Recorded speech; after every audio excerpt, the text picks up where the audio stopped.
No aparecen en la famosa serie Mindhunter, pero muchos de ellos no tienen nada que envidiarle a los serial killers más famosos de la historia. De Robledo Puch al asesino de taxistas, el top 10 de los más odiados. Los 10 peores asesinos seriales del crimen argentino. Aquella mañana en su casa, mientras su esposa convidaba café con masitas finas, el recordado perito Osvaldo Raffo trajo 6 carpetas con material de asesinos seriales. Mire, quizá me alcancen los dedos de las manos para mencionar los argentinos. Le voy a dar una información que hasta ahora estuvo oculta. Uno de ellos se llamaba Laureana y era peor que Robledo Puch. El forense sabía de qué hablaba. Le había hecho las pericias al ángel negro que en 1972 mató a 11 personas mientras dormían o estaban de espaldas. Está preso desde entonces. El dictamen de Raffo sentenció a Robledo, lo calificó de psicópata perverso. Ese día, Raffo apoyó en la mesa un expediente y los recortes de diarios. Francisco Laureana.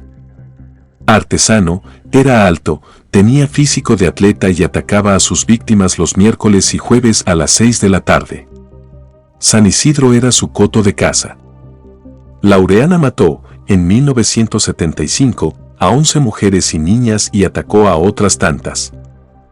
El criminal, que había sido seminarista en Corrientes, comenzó su cacería en un colegio religioso, donde violó y ahorcó con una soga desde la escalera a una religiosa. El asesino elegía víctimas que tomaban sol en los chalés.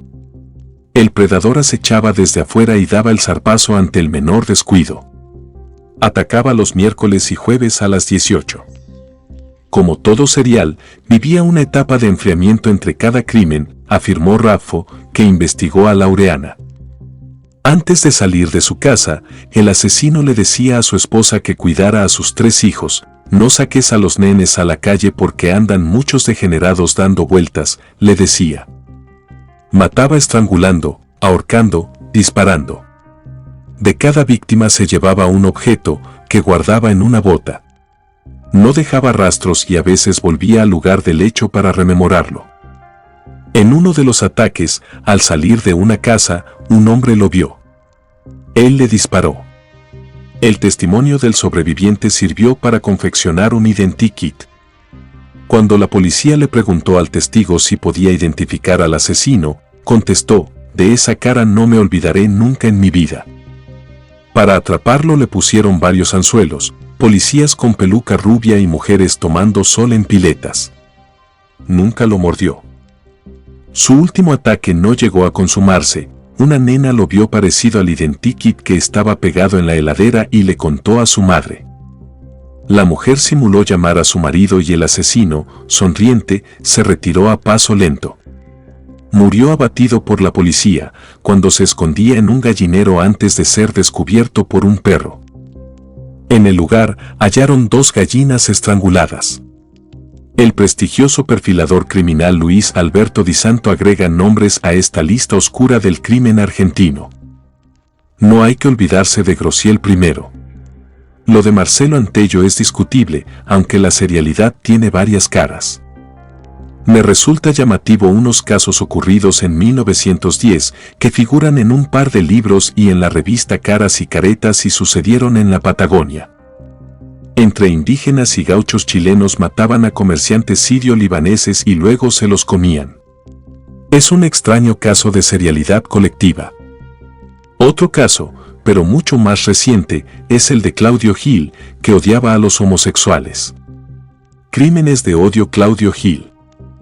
El psicópata camaleónico. Los psicólogos lo definieron a Claudio Gil como un psicópata camaleónico que finge y busca adaptarse para sacar provecho o establecer relaciones parasitarias con sus semejantes. Posee una ambigüedad sexual y odia a los homosexuales.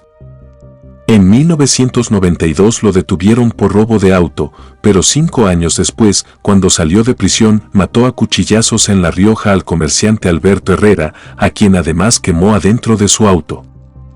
En San Juan atacó a golpes y quemó con agua a su propia madre, quien fue herida de gravedad. Sus dos últimos crímenes de odio fueron sufridos por el chef Carlos Echegaray y el jubilado Luis Espínola, ambos asesinados a puntazos. Las tres víctimas eran homosexuales. En prisión violó y torturó, física y psicológicamente, a un compañero. Soy inocente de todo, el chivo expiatorio, esto es un circo, se defendió en una entrevista. El comisario retirado y criminalista Raúl Torre expresa: la distinción fundamental que encontramos en los criminales de comportamiento sistemático autóctonos es la motivación, siempre hablando de la mayoría y no de todo el universo.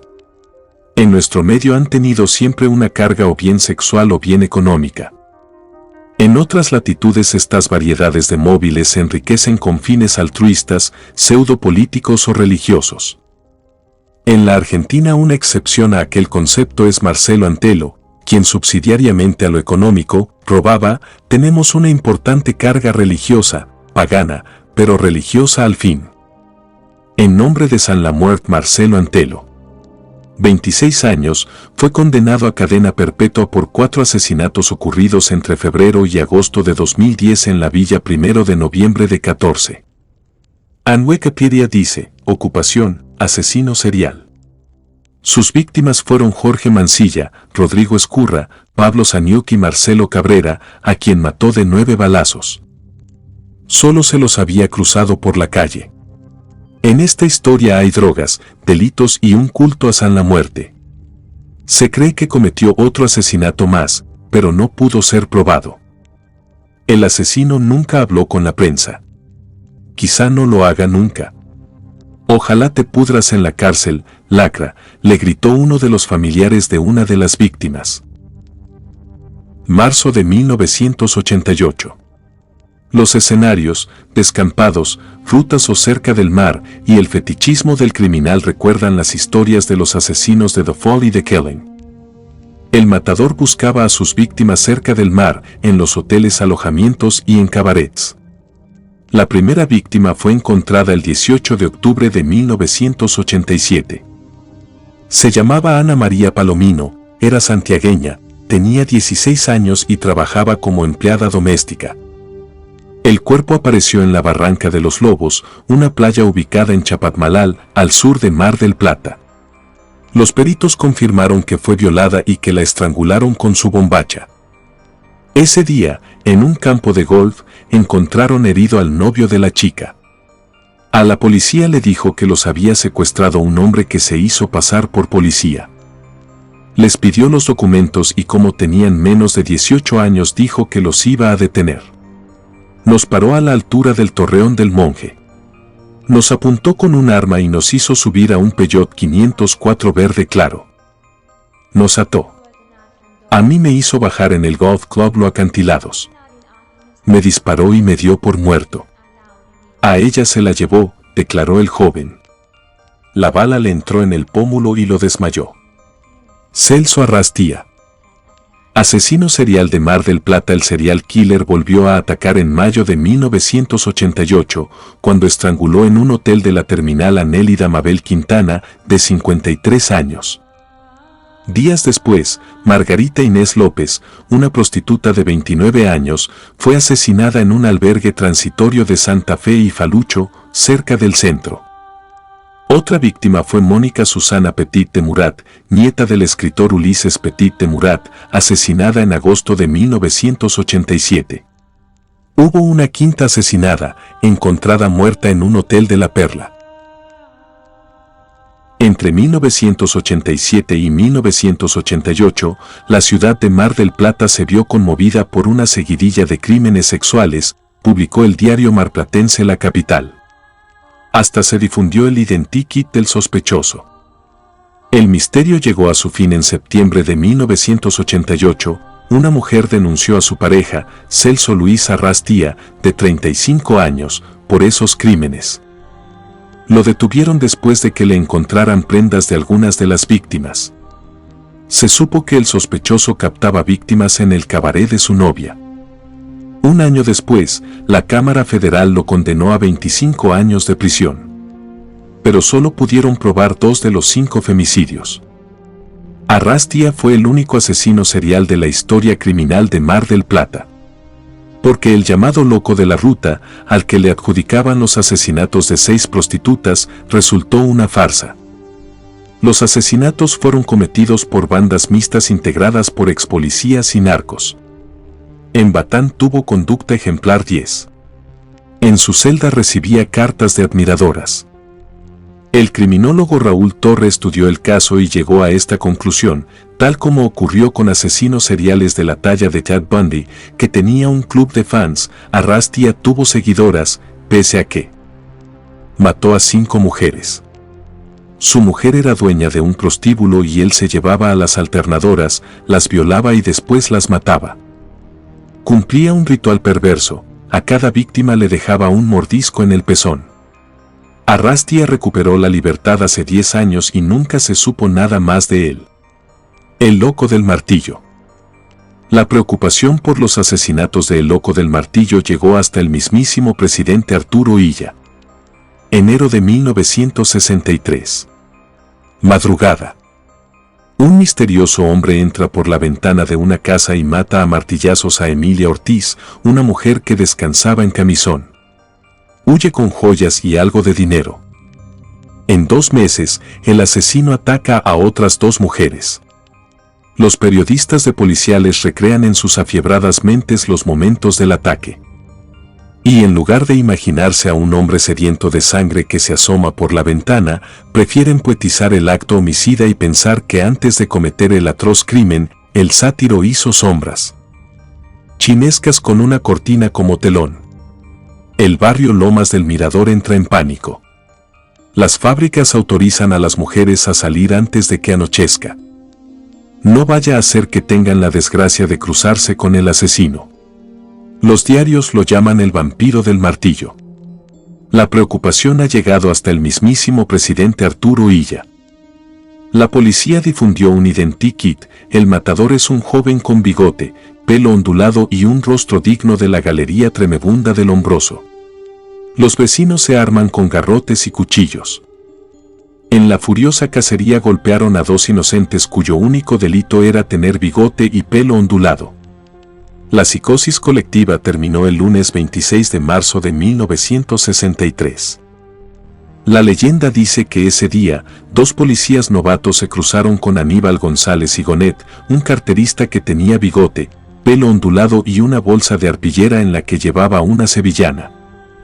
En su momento, el diario La Nación llamó al loco del martillo un imbécil amoral con las facciones de un animal hambriento. Le imputaron los crímenes de Rosa Rizzo de Grosso, de 65 años, Virginia Riquel, de 80, y Nelly Mabel Fernández, de 55. El hijo de Grosso fue hasta la comisaría y descubrió que Higonet tenía puesto un saco suyo, que había sido robado durante el crimen. El martillo con manchas de sangre apareció en un baldío de Lomas de Mirador. Horas después, el homicida confesó con lujo de detalles. Solo quería robar. Las maté para no dejar testigos, dijo. Cayó en su trampa el hombre del martillo, tituló la revista así en una edición especial que le dedicó a la caída del salvaje criminal. La caída de un canalla. En la tapa el título era Crímenes y amores del loco del martillo. La teoría era que odiaba a las mujeres porque había sido abandonado por su novia, pero él desmintió esa versión con una frase: nunca tuve novia. En las fotos, el loco aparece acurrucado, vestido con harapos, con los ojos cerrados y una mueca de desilusión. Esas imágenes no eran las de un vampiro humano que no hacía otra cosa que matar, sino la de un tipo con el aspecto de un personaje de Cantinflas. Un paria de pies a cabeza. Así le hizo escribir en un papel: no sé por qué hice todo esto, dijo. En marzo de 2006, Aníbal González Higonet logró su libertad después de pasar 43 años en la cárcel. Murió 2 años después. Decían que quería volver a la cárcel porque afuera se aburría. Carlos Robledo Puch, el ángel negro. Cuando a Carlos Eduardo Robledo Puch le preguntaron por qué mató a un hombre mientras dormía, miró al interrogador y le respondió que quería que lo despertara. El joven de ojos celestes, cabello rubio ensortijado, hijo de una familia acomodada y capaz de hablar en 3 idiomas, ya había matado a 11 personas. Esposado daba el aspecto de un mártir. Su belleza impactó hasta a uno de los rudos detectives que lo comparó con Marilyn Monroe. La prensa y la policía lo llamó el Ángel Negro. Tenía 19 años. El asesino más famoso de la Argentina mataba a sus víctimas por la espalda o cuando dormían. Entre el 15 de marzo de 1971 y el 3 de febrero de 1972, Robledo mató a balazos a 11 personas, 9 serenos y 2 mujeres. No solía dejar testigos de los robos que cometía con 2 cómplices. Uno de ellos era Jorge Ibáñez, a quien conoció en la escuela secundaria. El otro, Héctor Somoza. Después de robar y matar solían ir juntos al cine. 2 de sus películas preferidas fueron La Pandilla Salvaje y Easy Rider, Buscando mi Destino. La detención de Robledo Puch, que conste que siempre maté por la espalda, le pidió al juez de la causa, Víctor Sazón. En ese joven irrefrenable todo parecía una compulsión, robar y matar porque sí. Llegó incluso a estrellar su auto contra una oveja, por puro placer. Como si hubiese actuado sin saber lo que hacía, bajo la idea de que todo era un cuento de hadas. Durante los 25 encuentros que tuve con el psicópata asesino sentí que yo era el cura y él el diablo de la película El Exorcista, aunque era bello y angelical, dice el perito forense. Osvaldo Raffo, autor de las pruebas psiquiátricas que mandaron a Robledo a la cárcel casi de por vida. Los diarios y las revistas de 1972 lo llamaron monstruo, bestezuela humana, sádico asesino, hiena perversa, tuerca maldito, niño muerte, asesino unisex, Belcebú, gato rojo, demonio bien parecido. Diablo con cara de niño y chacal. Pero los apodos que perduraron fueron el Ángel de la Muerte y el Ángel Negro. Uno de los policías que participó de su detención, el 3 de febrero de 1972, reveló que tenían la orden de fusilarlo y plantarle un arma para simular un enfrentamiento. No lo hicieron porque, cuando lo encontraron, estaba con su madre y el plan debía ejecutarse sin testigos. Pocos días después, cuando lo trasladaban para hacer la reconstrucción de los crímenes, un grupo de personas intentó lincharlo. La sombra del paredón de fusilamiento para el monstruo con cara de niño, tituló la revista así, que ese día agotó la tirada. La tapa de crónica cuando cayó Robledo Puch. Robledo gastaba el dinero que robaba en autos, motos y alcohol. Después de cada crimen iba a festejar a los boliches de moda. A veces brindaba cerca de los cadáveres, mientras el dinero le sobresalía de los bolsillos o la bragueta de su pantalón. En uno de los atracos llegó a dispararle a un bebé que lloraba, la bala rozó el barrote de la cuna. Los 2 últimos amigos que tuvo en su vida, Jorge Ibáñez y Héctor Somoza, que además eran sus cómplices, murieron en 1972. A Somoza lo mató de 2 balazos, para que no sufriera porque era mi amigo, declaró, y le desfiguró la cara con un soplete. Ibáñez murió en un misterioso accidente cuando iba sentado en el asiento de acompañante en un Siam Ditella. Manejaba Robledo. Siempre se sospechó que lo había matado él. Él jura que no los mató. El petizo orejudo. Cayetano Santos Godino, el petizo orejudo. Sobre la leyenda de Cayetano Santos Godino, el petizo orejudo, matador de niños y piromaníaco, se han escrito libros, obras de teatro, filmado películas y hasta pintado cuadros. Pero pocos como el periodista Juan José de Soysa Reilly pudieron definir en pocas palabras lo que significaron los 4 crímenes. El siguiente es un extracto de una nota que Reilly publicó en 1933 en la revista Caras y Caretas. En 1912, Buenos Aires se estremeció de espanto. Las madres escondían a sus hijos, gritando, ¡un monstruo! El conmocionante caso del petizo orejudo en los diarios. En efecto, había aparecido un monstruo que robaba niños. Elegía como los ogros de los cuentos fantásticos, los niños más hermosos y más tiernos, de 4 a 6 años. Para atraérselos utilizaba en vez de la varita mágica de los encantadores, algunos caramelos. Los pobres inocentes, sugestionados por la golosina, iban detrás de aquel imán con los brazos tendidos. El bárbaro se los llevaba a rincones oscuros. Allí los mataba, lentamente, para darse el gusto de ver cómo morían. Era un marqués de Sade. Utilizaba, a falta de colmillos de antropófago, un enorme clavo de hierro. Godino fue responsable de la muerte de 4 niños, 7 intentos de homicidio y el incendio de 7 edificios. El infanticida. Cayetano Domingo Grossi, asesino serial de niños. Al arriero Cayetano Domingo Grossi lo ejecutaron el 6 de abril de 1900 en el Parque Interno de la Penitenciaría Nacional de la Avenida Las Heras. Es considerado el primer asesino serial de la historia por asesinar a 3 de sus hijos, nacidos de las violaciones a las que sometía a sus 2 hijastras. Grossi fue acusado de violar a su propia esposa, Rosa de Nicola, y también a sus 2 hijastras, Clara y Catalina. Él acusaba a las mujeres de la casa, decía que ellas eran las infanticidas y que los padres de los niños eran los amantes ocasionales que ellas tenían. Nadie le creyó. Lo insólito y escandaloso del caso, y de la época que se vivía, es que las 3 mujeres fueron condenadas a 3 años de prisión.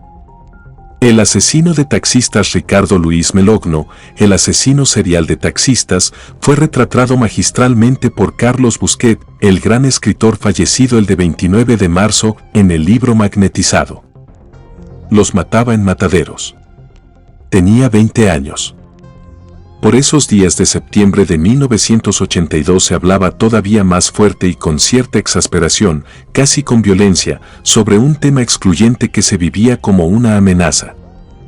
En la zona actuaba un asesino en serie que mataba por las noches, dentro de los autos, pegándoles un balazo en la cabeza a sus víctimas. Y las víctimas eran taxistas. Los mataba por ahí cerca, en mataderos, en un radio de pocas cuadras del bar. Por eso en las charlas de los 2 hermanos se hablaba de conseguir armas para defenderse, e incluso algunos de los parroquianos mostraban cuerdas con las que, decían, iban a atar al matador. Refiere un artículo escrito por Daniel Cecchini y Eduardo Anguita para Infobae. Los crímenes ocurrieron en 5 días, siempre con el mismo desenlace: un taxista muerto con una bala calibre 22 en la cabeza en una calle oscura del barrio de Mataderos. Las víctimas fueron Ángel Redondo, Carlos Alberto Cauderano y Juan de la Santísima Trinidad Gálvez. El asesino fue detenido por la denuncia de su hermano y desde entonces está preso en el psiquiátrico de la cárcel de Ezeiza. El Concheto Álvarez. El primer asesinado de la banda fue Bernardo Loitegui, hijo de Bernardo Loitegui, exministro de Obras Públicas de la Nación durante el gobierno de facto de Alejandro Agustín Lanusse. Según refieren los hechos, Guillermo el Concheto Álvarez y un compinche le robó a la víctima su Mercedes-Benz. Aunque el hombre no se resistió, el Concheto lo liquidó de 2 balazos delante de su hija. El 28 de julio de 1996 mató a otras 2 víctimas en un pub, el subinspector de la Policía Federal, Fernando Aguirre, que estaba de franco, y la estudiante Andrea Carballido, que festejaba un cumpleaños.